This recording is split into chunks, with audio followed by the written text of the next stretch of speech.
Hello बच्चों, कैसे हैं आप लोग। आज हम लोगों को एक कक्षा 11 भौतिक विज्ञान के पाठ में हम लोग जो मात्रक और मापन पढ़ रहे हैं। कल हम लोगों ने त्रुटियों के बारे में पढ़ा था। मापन में त्रुटियां कैसे होती हैं, कैसे राशि का मापा गया मान उसके वास्तविक मान से भिन्न हो सकता है।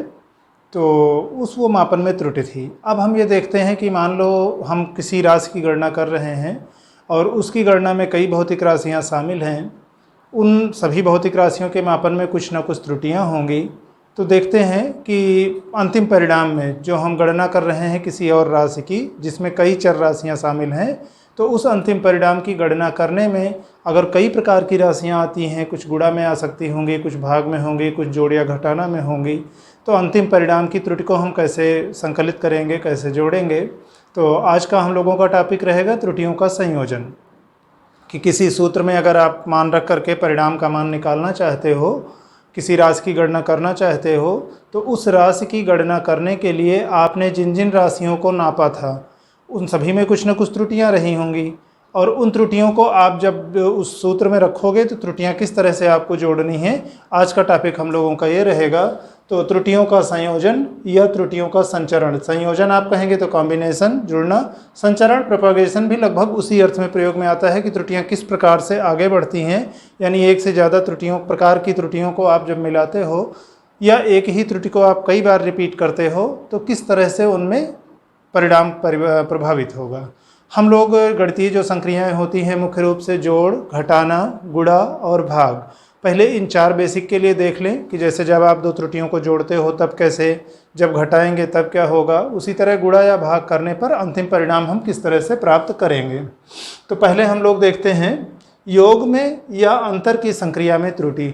अच्छा, संयोग ही है कि जोड़ और घटाना इन दोनों में जिस प्रकार से त्रुटियां जुड़ती हैं वो एक सेट में हो गए। उसी तरह से गुणा करने में और भाग में, गुणन की और भाग देने की संक्रिया में एक प्रकार से त्रुटियां जुड़ती हैं। तो हम दो का सेट ले सकते हैं, दोनों एक प्रकार से हैं कि आप जब दो राशियों को जोड़ते हो या दो राशियों को जब घटाते हो तो इस प्रक्रिया में, इस संक्रिया में परिणामी त्रुटि आप किस तरह से प्राप्त करोगे। तो एक सिंपल सा एक लाइन का कथन याद रखेंगे कि जब दो राशियों को जोड़ा या घटाया जाता है तो अंतिम परिणाम में निरपेक्ष त्रुटि जो राशियों को जोड़ने के बाद मिला है। अच्छा, निरपेक्ष त्रुटि हमने जानबूझ के अंडरलाइन इसलिए कर ली थी, चाहे तो यहाँ हम लोग लिख सकते थे निरपेक्ष त्रुटि का अधिकतम मान। प्रायः प्रश्न में जब निरपेक्ष त्रुटि पूछी जाती है तो हमारा मतलब निरपेक्ष त्रुटि के अधिकतम मान से होता है। और तो निरपेक्ष त्रुटि या निरपेक्ष त्रुटि का अधिकतम मान उन राशियों की निरपेक्ष त्रुटियों के योग के बराबर होती है। इस लाइन को एक बार फिर से पढ़ लेते हैं कि जब दो राशियों को जोड़ा या घटाया जाता है तो अंतिम परिणाम में निरपेक्ष त्रुटि यानी जोड़ने या घटाने के बाद जो प्राप्त हुआ है वह त्रुटि उन राशियों जिनको आपने जोड़ा या घटाया है कि निरपेक्ष त्रुटियों के योग के बराबर होता है। यहाँ योग शब्द पर विशेष ध्यान देना है कि आप राशियों को चाहे जोड़ो चाहे घटाओ, अंतिम परिणाम में आपको निरपेक्ष त्रुटियों को जोड़ना है। एक उदाहरण लेते हैं। मान लो हमारे पास ए और बी दो राशियाँ हैं और उनको जब हम माप रहे हैं तो अगर हमारा जैसे औसत निरपेक्ष त्रुटि डेल्टा ए थी या संक्षेप में हम लोग केवल कहें डेल्टा ए त्रुटि है, तो राशि के मापित मान क्या हो सकते हैं। ए वाले में ए प्लस माइनस डेल्टा ए यानी ए माइनस डेल्टा ए से लेकर ए प्लस डेल्टा ए तक के मान यहाँ होंगे, संभव होंगे। और उसी तरह से दूसरी राशि बी है, उसके संभावित या मापित मान B plus minus delta B हैं। यानी ए के मापन में आपकी त्रुटि डेल्टा ए है और बी के मापन में त्रुटि यानी निरपेक्ष त्रुटि डेल्टा बी है। अब हम निकालना चाहते हैं, दो स्थितियां देखते हैं। एक बार कहते हैं कि जब हम ए और बी को जोड़ते हैं तो हमें Z1 प्राप्त होता है। दूसरी बार कहते हैं अच्छा जब ए में से हम बी को घटा रहे हैं तो हमको Z2 प्राप्त हो रहा है। और हमें यह निकालना है कि Z1 या Z2 की जब हम गणना कर रहे हैं तो उसमें निरपेक्ष त्रुटि क्या होंगी। यानी तब उनकी गणना में अगर निरपेक्ष त्रुटियों के अधिकतम मान डेल्टा Z1 हो, यानी डेल्टा Z1 वाले की गणना में निरपेक्ष त्रुटि है। डेल्टा Z2 यानी a माइनस बी की गणना में अधिकतम निरपेक्ष त्रुटि है। और हम लोगों ने यहाँ क्या कहा था, अंतिम परिणाम उन राशियों के निरपेक्ष त्रुटियों के योग के बराबर होता है। तो ए के में निरपेक्ष त्रुटि डेल्टा ए, बी में निरपेक्ष त्रुटि डेल्टा बी। अब आप चाहे जोड़ो चाहे घटाओ, अंतिम परिणाम में delta A plus delta B ही करना है जब आप डेल्टा Z1 या डेल्टा Z2 निकाल रहे हो। तो एक बार फिर से इसको रिपीट करके एक छोटा सा सवाल देखते हैं इस पर। मान लो हमारे पास दो राशियां हैं, सरलता के लिए दो ले रहे हैं, आप दो से ज़्यादा ले सकते हो। दो के लिए जो नियम लागू होगा, ए प्लस बी के लिए जो नियम लागू होगा वही A plus B plus C plus अब डॉट डॉट डॉट जहाँ तक कि आप राशियां जोड़ोगे। एक बेसिक नियम आपको पता हो कि आपके पास दो भौतिक राशियां हैं और उनको जब आप जोड़ते हो या घटाते हो तो अंतिम परिणाम में जो निरपेक्ष त्रुटि प्राप्त होगी वह या अंतिम परिणाम की निरपेक्ष त्रुटि का अधिकतम मान उन राशियों के जिन्हें आपने जोड़ा या घटाया है उन राशियों की निरपेक्ष त्रुटियों के योग के बराबर होगी। तो एक सवाल इस पर देखते हैं, एक प्रश्न देखते हैं। किसी तापमापी द्वारा दो वस्तुओं के ताप स्मॉल t1 बराबर 50 प्लस माइनस 0.2 डिग्री सेल्सियस व स्मॉल t2 बराबर 30 प्लस माइनस 0.2 डिग्री सेल्सियस मापे गए हैं। इन पिंडों के यानी वस्तुओं के, अभी यहाँ वस्तु लिखे हैं तो इसको वस्तुओं के, इन वस्तुओं के तापांतर की गणना में निरपेक्ष त्रुटि क्या होगी। देखिए इस प्रश्न में क्या क्या दिया है। एक तापमापी है और उसी तापमापी द्वारा दो भिन्न भिन्न वस्तुओं के ताप नापे जा रहे हैं। एक का ताप दिया हुआ है, दूसरे का ताप दिया हुआ है और हमको निकालना यह है कि इन दोनों तापों के अंतर में निरपेक्ष त्रुटि का मान क्या होगा। अच्छा, इस प्रश्न में एक दो और अतिरिक्त सूचनाएं भी शामिल हैं, सावधानी से हमको उन्हें ध्यान रखना चाहिए था। एक तो ये कि चूंकि एक ही तापमापी द्वारा नापे हैं तो दो भिन्न भिन्न तापों के मापन में भी हमारी निरपेक्ष त्रुटियों के मान समान आएंगे। अगर ये अलग अलग तापमापियों से नापे गए होते तो जो प्लस माइनस के बाद लिखा है जरूरी नहीं है कि ये समान होते।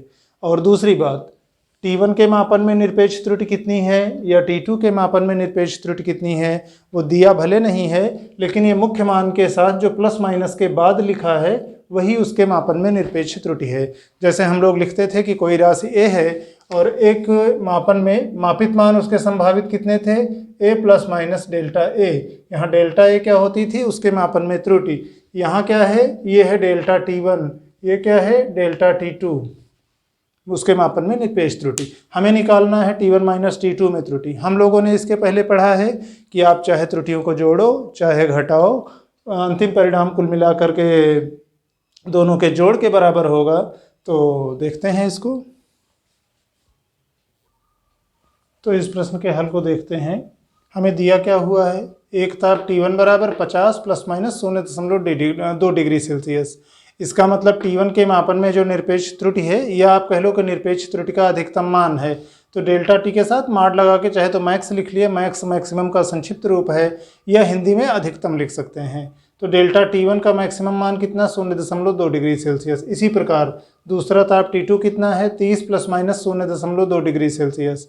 डेल्टा T2 का अधिकतम मान यानी T2 के मापन में जो निरपेक्ष त्रुटि है उसका अधिकतम मान वो भी 0.2 डिग्री सेल्सियस। यहाँ हमने प्लस माइनस चिन्ह नहीं लगाया है क्योंकि अब हम उसका खाली मान यानी मापांक देख रहे हैं। अब हमें निकालना क्या है कि तापांतर की गणना में निरपेक्ष त्रुटि क्या होगी। तो यानी T1 माइनस T2 की जो गणना करेंगे उसमें डेल्टा यानी निरपेक्ष त्रुटि क्या होगी। हमें पता है कि इन दोनों राशियों के अंतर में इन दोनों की निरपेक्ष त्रुटियों को जोड़ देना है। तो इसका मतलब इसका मान T1 माइनस T2 की गणना में निरपेक्ष त्रुटि का अधिकतम मान T1 की में अधिकतम त्रुटि और T2 में अधिकतम निरपेक्ष त्रुटि के जोड़ के बराबर होगा। वो दोनों 0.2 डिग्री सेल्सियस थी, तो उत्तर हमारा आया 0.4 डिग्री सेल्सियस। अच्छा, इसी प्रश्न में अगर मान लो थोड़ा बदल के पूछा जाता कि T1 माइनस T2 का मान कितना होगा, तब हम लोग कितना करते। चाहे तो हम इसको ऐसे कर सकते थे कि T1 माइनस T2 का मतलब T1 माइनस T2 और plus minus delta T1 minus T2। चाहे इस तरह निकालते तो T1 ये है T2 ये है, यानी 50 माइनस 30 हो जाता।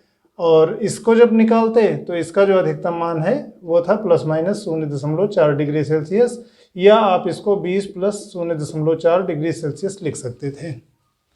तो ऐसे कर सकते थे। अगर पूछा जाता कि अंतिम मतलब मान कितना होगा या इन वस्तुओं का तापांतर, ये जहाँ पूछे थे कि गणना में निरपेक्ष त्रुटि क्या होगी, अगर सीधे खाली पूछ लेते तापांतर क्या होगा, तो ऐसे कर सकते थे।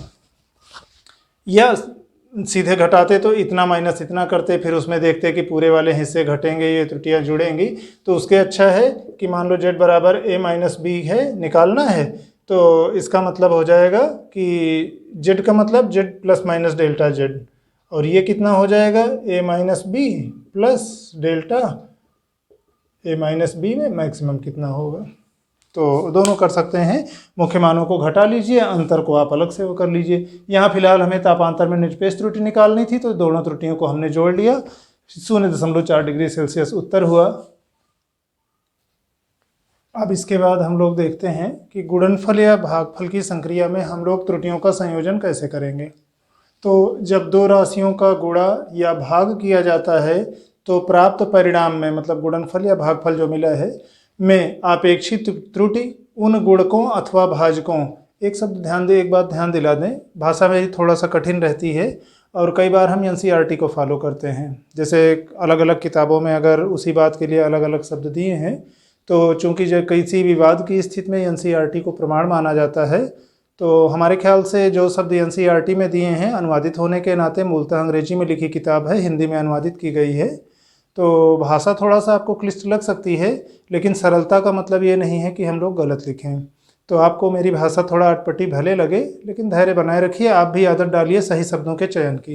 तो यथासंभव मैं कोशिश यही करता हूँ कि शब्द सही रहें। अभी जैसे गुणकों अथवा भाजकों का क्या मतलब था, वे संख्याएं जिनका गुणा किया गया है, और भाजकों का मतलब वे संख्याएं जिनका भाग किया गया है। अब उसमें से एक भाज्य होगा, एक भाजक होगा। तो फिर से एक बार आते हैं कि जब दो राशियों का गुणा या भाग किया जाता है तो प्राप्त परिणाम में आपेक्षिक त्रुटि उन गुणकों अथवा भाजकों में आपेक्षिक त्रुटियों का योग होती है। एक बार फिर से इस पर ध्यान देते हैं, कुछ शब्द जिन पर ध्यान देना है। एक, आपेक्षिक त्रुटि पर। जब हम योग या अंतर की संक्रिया कर रहे थे, जब हम दो राशियों को जोड़ रहे थे या घटा रहे थे, तो आप ध्यान दीजिए वहाँ हम लोगों ने निरपेक्ष त्रुटि कहा था, एब्सोल्यूट एरर या परम त्रुटि। यहाँ पर हम लोग आपेक्षिक त्रुटि कह रहे हैं कि जब आप गुणा या भाग कर रहे हो तो यहाँ निरपेक्ष त्रुटियाँ नहीं जुड़ेंगी, यहाँ आपेक्ष त्रुटियाँ जुड़ेंगी कि ए और बी दो राशियाँ हैं आपके पास। अगर ए और बी जो दो राशियाँ थी उनके मापी गए मान क्रमशः A plus minus delta A और B plus minus delta B की रेंज में हो, के परास में हो, यानी उनके मापे गए मान ए प्लस डेल्टा ए से ए माइनस डेल्टा ए के बीच में है, और उसी प्रकार b के मान b माइनस डेल्टा बी से लेकर के b प्लस डेल्टा बी की रेंज में है। यानी वो डेल्टा बी इनके मान जब इस रूप में मान लिखे रहें तो समझो जो प्लस माइनस के बाद लिखा है वह उस राशि के मापन में निरपेक्ष त्रुटि है।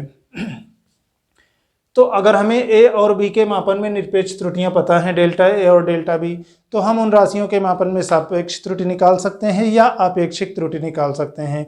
आपेक्षिक त्रुटि क्या होती है, डेल्टा a बटे a, उस राशि का जो डेल्टा x हम आप कह लो कि माध्यमान है निरपेक्ष त्रुटियों का, बटे उस राशि का माध्यमान। कल हम लोग पढ़े थे, संक्षेप में हम लोग खाली डेल्टा x बटे x कहते हैं। तो इसमें डेल्टा a बटे a हो जाएगा अपेक्षिक त्रुटि, इसमें डेल्टा b बटे b हो जाएगी अपेक्षिक त्रुटि। तो अब हमारे पास मान लो Z3, a और b का हम जब गुणा करते हैं तो हमको एक राशि मिलती है Z3, या a में b से भाग देते हैं तो मिलता है Z4 बराबर a बटे b। तब इन राशियों के मापन में Z3 के या Z4 के मापन में अधिकतम आपेक्षिक त्रुटियां इस प्रकार होंगी कि, और फिर डेल्टा Z3 बटे Z3 अगर कर रहे हो तो ये हो गया दोनों राशियों के गुणनफल के मापन में की गणना में अधिकतम त्रुटि।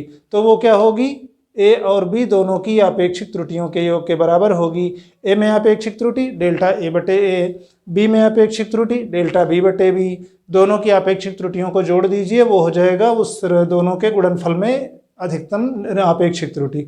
यही चीज बराबर होगी भागफल वाली घटना में कि आप राशियों का चाहे गुणा करो चाहे भाग करो, उनकी आपेक्षिक त्रुटि निकालते समय गुणनफल की या भागफल की आपको उन राशियों की आपेक्षिक त्रुटियों को सीधे सीधे जोड़ देना है।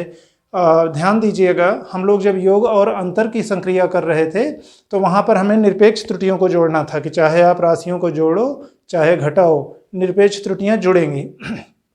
भागफल और गुणनफल की क्रिया में हम लोग क्या कहेंगे, यहाँ पर निरपेक्ष की बजाय सापेक्ष या आपेक्षिक आ गया है, भिन्नात्मक त्रुटि, तो यहाँ पर भिन्नात्मक त्रुटियाँ जुड़ेंगी। जुड़ना त्रुटियों को वहाँ भी था यहाँ भी है, वो दरअसल वो अधिकतम मान के लिए है कि इससे ज़्यादा गलती नहीं चलेगी। तो त्रुटियों को जोड़ना दोनों हालत में था, केवल योग और अंतर वाली घटना में आपको निरपेक्ष त्रुटियों को जोड़ना था और गुणनफल या भागफल की घटना में सापेक्ष त्रुटियों को जोड़ना था। एक सवाल देखते हैं इस पर, गुणनफल या भागफल की संक्रिया पर एक प्रश्न देखते हैं। कांच की एक प्लेट की लंबाई 3.5 सेंटीमीटर तथा चौड़ाई 1.5 सेंटीमीटर है और प्लेट के क्षेत्रफल की गणना में अधिकतम संभावित त्रुटि क्या होगी। दिया क्या क्या है, प्लेट की लंबाई दी हुई है, प्लेट की चौड़ाई दी हुई है और हमें उसके क्षेत्रफल की गणना में त्रुटि निकालनी है। अभी आप मान लीजिए और कुछ नहीं दिया है तो इसका बल्कि लिख लीजिए कि आयताकार प्लेट है। कांच की एक आयताकार प्लेट की लंबाई इतनी तथा चौड़ाई इतने सेंटीमीटर है, तो हमें लंबाई पता है, चौड़ाई पता है, प्लेट का क्षेत्रफल निकालना है। ये सवाल यूपी बोर्ड परीक्षा में आया था, ये शायद 2-3 बार आया है। एक बार 2016 के आसपास आया है, एक बार 2009 के आसपास आया है, एक बार शायद 16 के आसपास आया है, जो भी है, पर इस तरह के आते हैं सवाल। तो हमें देखिए, अच्छा अब एक दिक्कत है यहाँ, इसके पहले हम लोग कह रहे थे कि a plus minus delta A या b plus minus delta B के रूप में दिया हो, यहाँ उस रूप में नहीं दिया है। तो इस स्थिति में निरपेक्ष त्रुटि क्या रही होगी किसी राशि के मापन में, उसको आप ऐसे निकालोगे कि जैसे लंबाई दी हुई है 3.5 सेंटीमीटर, तो इसका मतलब लंबाई के मापन में कितनी त्रुटि होगी, वो अंतिम अंक को आप 1 कर दीजिए, बाकी सबको 0 कर दीजिए, मात्रक वही लगा रहने दीजिए, तो 5 की जगह 1 हो जाएगा और तो 0.1 सेंटीमीटर इसमें के मापन में निरपेक्ष त्रुटि होगी और यह उस यंत्र से नापा गया होगा जिसका अल्पतमांक 0.1 सेंटीमीटर है। उसी तरह इसमें भी अंतिम अंक को 1 कर दीजिए, सबसे कम जिसकी वैल्यू है, सबसे जो दाहिनी तरफ है, और बाकी सबको 0, तो 5 को 1 कर दिए, बाकी सबको 0, दशमलव अपनी जगह पे लगा लिए, तो 0.1 सेंटीमीटर इसके भी मापन में त्रुटि हो गई और क्षेत्रफल दोनों का गुणनफल के बराबर होगा। अधिकतम संभावित त्रुटि निकालनी है, ये नहीं कहा गया है कि अधिकतम संभावित हमें निरपेक्ष त्रुटि निकालनी है कि सापेक्ष त्रुटि निकालनी है। तो हम लोग ऐसा करते हैं, दोनों निकाल लेते हैं, देखते हैं इसको। अब देखिए इस प्रश्न में क्या करते हैं, मान लेते हैं कि प्लेट की लंबाई स्मॉल एल है, एल फॉर लेंथ, चौड़ाई स्मॉल बी है और क्षेत्रफल एरिया यानी कैपिटल ए है। प्रश्न में दिया क्या क्या है, लंबाई यानी एल बराबर 3.5 सेंटीमीटर। इस तरह का जब माप दिया है, हम लोगों ने अभी बात की थी, तो समझ लेना कि एल के मापन में जो अधिकतम निरपेक्ष त्रुटि है यानी डेल्टा एल का मैक्सिमम मान है, या केवल माड भी आप लगा लेते तो चलता, वो 0.1 सेंटीमीटर है। अंतिम अंक को 1 कर दीजिए, बाकी सबको 0 कर दीजिए, दशमलव जहाँ लगा है लगा दीजिए, मात्रक वही लिख लीजिए। उसी प्रकार चौड़ाई 1.5 सेंटीमीटर है, तो इसके मापन में अधिकतम निरपेक्ष त्रुटि 0.1 सेंटीमीटर होगी, अंतिम में 1, बाकी सब 0 और दशमलव अपनी जगह पर सेंटीमीटर। अब हमें यल और बी पता है, डेल्टा एल और डेल्टा बी पता है।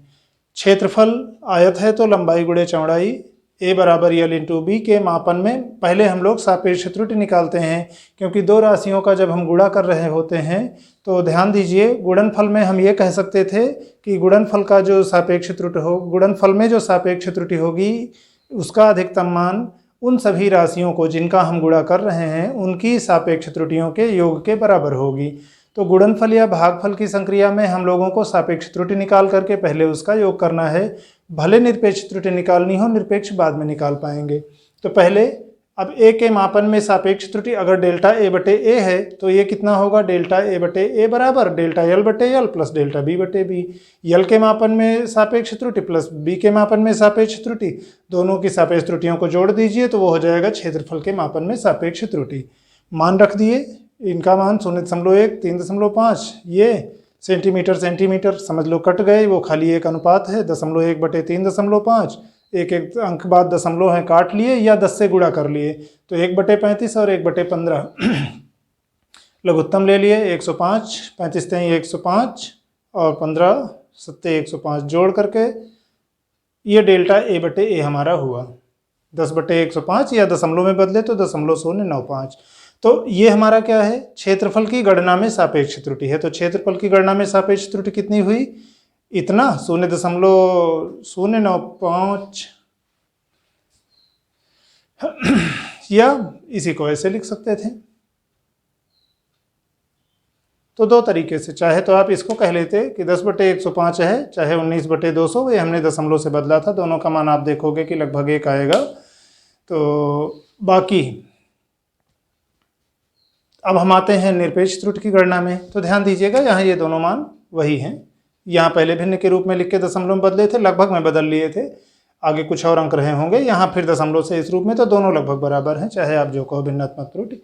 और फिर आते हैं, ये तो हो गई सापेक्ष त्रुटि। अब हम मान लो निरपेक्ष त्रुटि निकालना चाहते हैं। प्रश्न में था केवल अधिकतम संभावित त्रुटि, तो संभावित त्रुटि में दोनों निकाल सकते थे, खाली इतने पर भी छोड़ सकते थे, पर अगर निरपेक्ष त्रुटि निकालते तो अब यहाँ से आप देखिए, ए को आप इधर गुणा में लेके चले जाइए तो आपको डेल्टा ए मिल जाएगा, क्योंकि डेल्टा ए बटे ए इतना था, ए इधर गुणा में आ गया, ए का मतलब एल इंटू बी, मान रख दिए, सरल करते गए, लगभग इतना, ये हमारा हुआ उसकी गणना में अधिकतम निरपेक्ष त्रुटि। अब इसके बाद कुछ एक दो स्थितियां और देखते हैं। अब हम लोग देखते हैं घातों में त्रुटियों का संयोजन कैसे करेंगे।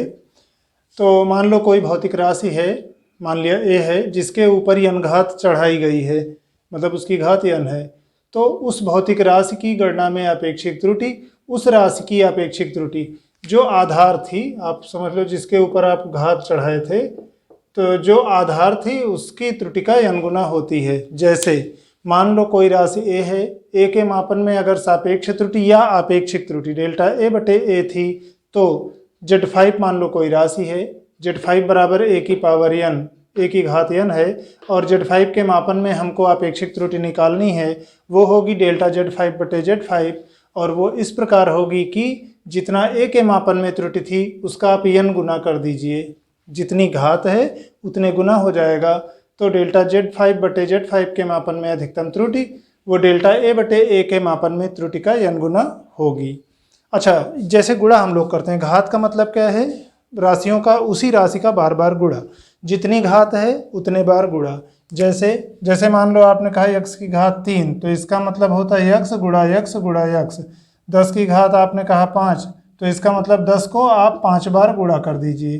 तो अभी है क्या, हम लोगों ने गुणन की संक्रिया में क्या कहा था कि अगर a और b दो राशियां हैं, इनके गुणनफल का कुछ भी मान है, तो डेल्टा z बटे z क्या होता था, वो उन दोनों के सापेक्ष त्रुटियों के योग के बराबर होता था। अब यहाँ पर अगर वही राशि है, x ही 3 बार है, तो इसका मतलब डेल्टा x बटे x प्लस डेल्टा x बटे x प्लस डेल्टा x बटे x, यानी 3 बार, यानी जितनी घात है उतने बार जोड़ना। और कई उसी राशि को बार बार जोड़ने का मतलब है जितनी बार आपने जोड़ा है उससे गुणा कर दीजिए। जैसे 2 + 2 + 2 3 बार किए, तो इसका मतलब 2 × 3। तो घातों वाले में ऐसे कर लेंगे। एक और सामान्य नाम देख लेते हैं, जैसे कभी कभी सवाल आता है तो उसमें एक शब्द अक्सर आएगा अनुमेय त्रुटि।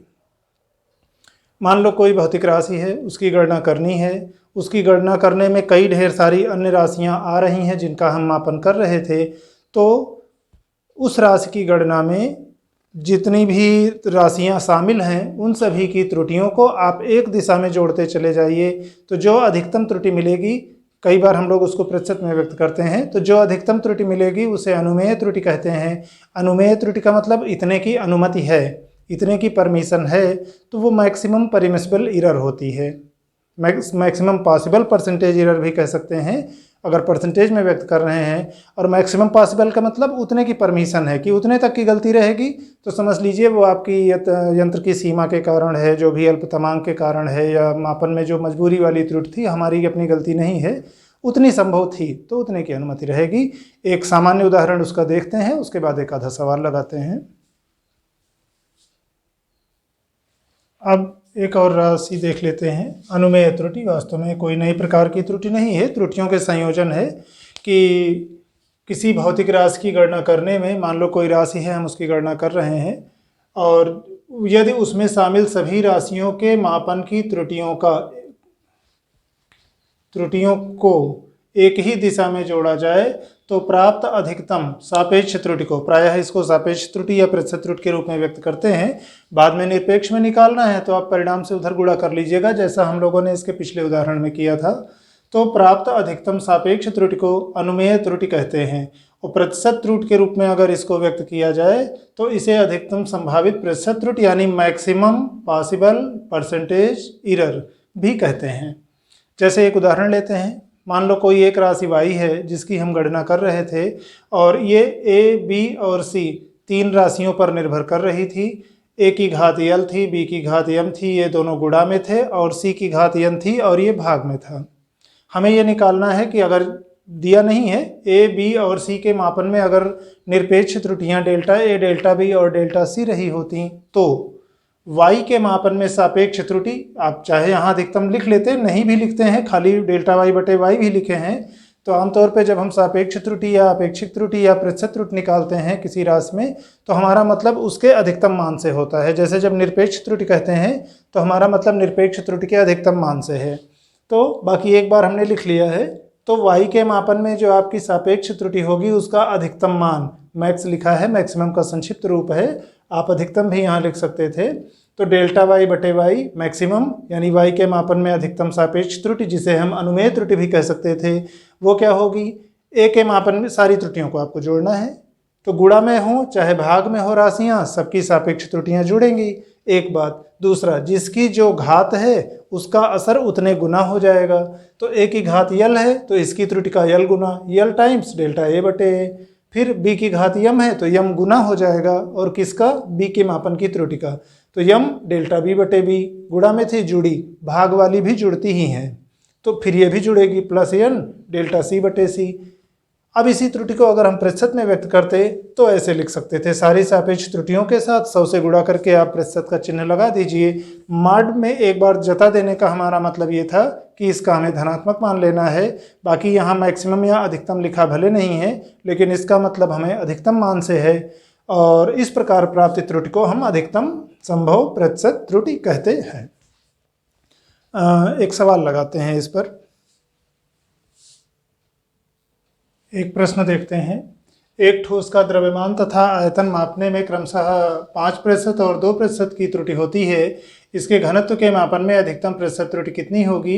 ये यूपी बोर्ड में 2014 में आया था। दिया क्या क्या हुआ है, एक तो मालूम है कि हमें द्रव्यमान मापन में त्रुटि 5% है, तो अगर आप कह रहे हो कि द्रव्यमान स्मॉल एम, आयतन मान लो आपने कहा कि कैपिटल वी है, और घनत्व अगर आप कह रहे हो कि स्मॉल डी है, तो पहली बात तो आप एक सूत्र जानते हो, घनत्व बराबर द्रव्यमान बटे आयतन। और प्रश्न में क्या क्या दिया हुआ है, द्रव्यमान के मापन में 5% की त्रुटि, यानी द्रव्यमान के मापन में त्रुटि को आप ऐसे व्यक्त करोगे, ये कितनी है, 5% है। और आयतन के मापन में त्रुटि, आयतन के मापन में त्रुटि को आप ऐसे व्यक्त करोगे, ये है 2%।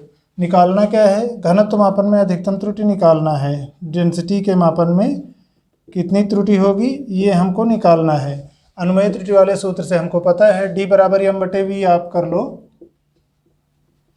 यहाँ से। अगर आप D के मापन में त्रुटि देखो तो ये m के मापन की त्रुटि और v के मापन की त्रुटि दोनों का जोड़ हो जाएगी, गुणा में हो चाहे भाग में हो, त्रुटियों को हमें सीधे सीधे जोड़ देना है। चूंकि दोनों की घात 1 है इसलिए कोई दिक्कत नहीं, और इनके मान हमें पता है, इसका मान था 5%, इसका मान है 2%, तो ये टोटल आएगा 7%, और ये हमारा होगा घनत्व के मापन में अधिकतम संभव प्रतिशत त्रुटि। प्रश्न है, एक घन की भुजा मापने में 2% की त्रुटि होती है, तो इसके आयतन की गणना में कितनी प्रतिशत त्रुटि होगी? इस तरह के कई छोटे छोटे सवाल हैं जो बोर्ड परीक्षाओं में छोटे प्रश्नों में या बहुविकल्पी प्रश्नों में आते हैं। इसके लिए आपको सूत्र याद होने चाहिए। जैसे मान लो वर्ग का भुजा दे दी गई, वर्ग का क्षेत्रफल पूछ लिया गया, वृत्त की त्रिज्या दे दी गई, वृत्त का क्षेत्रफल पूछ लिया गया, द्रव्यमान और वेग दे दिया गया, उनके मापन में त्रुटियां दे दी गई, और गतिज ऊर्जा में त्रुटि पूछ ली गई। तो जो इस तरह के सीधे सीधे सूत्र हैं, अभी जैसे यहाँ पर क्या है, घन की भुजा मापने में 2% की त्रुटि होती है, आयतन की गणना में त्रुटि निकालनी है, कितनी प्रतिशत त्रुटि, अधिकतम शब्द भले नहीं लिखा है लेकिन हमें अधिकतम त्रुटि ही निकालनी है, प्रतीक रूप में व्यक्त कर लेते हैं। अगर मान लो घन की भुजा को लेंथ के नाते स्मॉल एल से और आयतन अगर कैपिटल वी कहते हैं, तो भुजा के मापने में 2% की त्रुटि है, यानी हमको मालूम क्या है कि डेल्टा एल बटे एल को जब आप प्रतिशत में व्यक्त करोगे तो इस चीज़ का मान 2% है, ये दिया है। और आयतन अगर आप वी से व्यक्त कर रहे हो तो हमें निकालना है कि आयतन की गणना में कितनी त्रुटि होगी। अगर हमें सूत्र पता हो कि सूत्र आयतन बराबर भुजा की घात 3, यहाँ से आप देख लो जितनी घात है, अभी यल के मापन में हमको त्रुटि पता है और यल की घात 3 है, तो यल की घात 3 के मापन में जितनी घात होती है त्रुटि उतने गुना बढ़ जाती है। तो इसका मतलब डेल्टा वी बटे वी के मापन की जो त्रुटि होगी वह यल के मापन की त्रुटि का 3 गुना होगी। क्यों? उसकी घात 3 थी और इसका मान हमको पता है कि ये 2% है, इसका मतलब 6% है। ये हमारा क्या होगा? उसके आयतन की गणना में त्रुटि। तो इस तरह के बहुत छोटे छोटे सवाल आते हैं। आज के लिए अभी इतना ही, बाकी आप लोग सवाल लगाते रहिए, अभ्यास करते रहिए। और हाँ, अभ्यास करते समय अगर सवाल में कुछ दिक्कत आ रही है तो आप मेरे नंबर पर व्हाट्सएप कर सकते हैं। जो लोग मेरे कॉलेज के हैं मेरा नंबर उन्हें पता है, लास्ट में 9998 है, तो उस नंबर पर आप व्हाट्सएप कर सकते हो। देर से देर जब मुझे समय मिलेगा मैं आपके प्रश्न का उत्तर दे दूँगा। धन्यवाद।